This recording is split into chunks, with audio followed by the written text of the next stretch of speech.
1000த்திற்கும் மேற்பட்ட மக்கள் குழுமி ஆடிப்பாடி கொண்டாடுகின்றனர்.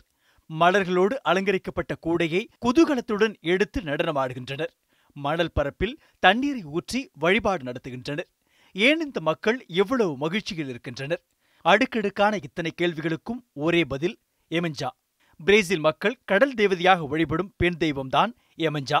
உலகமே நீரிலிருந்து தோன்றியதாக எல்லோரும் நம்பிக்கொண்டிருக்க, பிரேசில் மக்களோ உலகமே இந்த எமஞ்சா என்ற கடல் தேவதையிடமிருந்துதான் தோன்றியதாக நம்புகின்றனர். எமஞ்சா என்கிற இந்த தெய்வத்தை வழிபடும் முறையானது 100 ஆண்டுகளுக்கு மேலாக பிரேசில் நகரில் கொண்டாடப்படுகிறது. அமெரிக்காவிற்கு அடிமைகளாக கொண்டுவரப்பட்ட ஆப்பிரிக்கர்கள் தென் அமெரிக்காவில், குறிப்பாக பிரேசில் நகரில் எமஞ்சா வழிபாட்டு முறையை பரப்பியுள்ளனர். ஆப்பிரிக்க அமெரிக்க கலாச்சாரத்தில் இந்த எமஞ்சா வழிபாடு வேரூன்றி காணப்படுகிறது.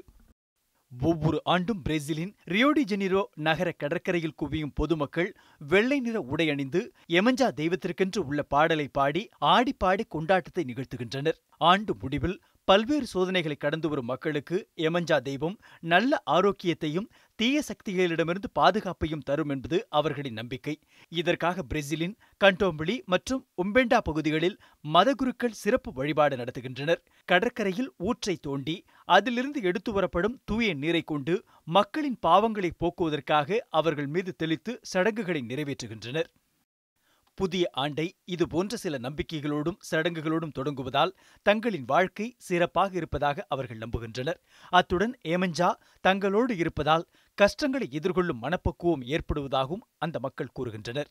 மரிய ரீகன், செய்திப்பிரிவு, நியூஸ் 7 தமிழ்.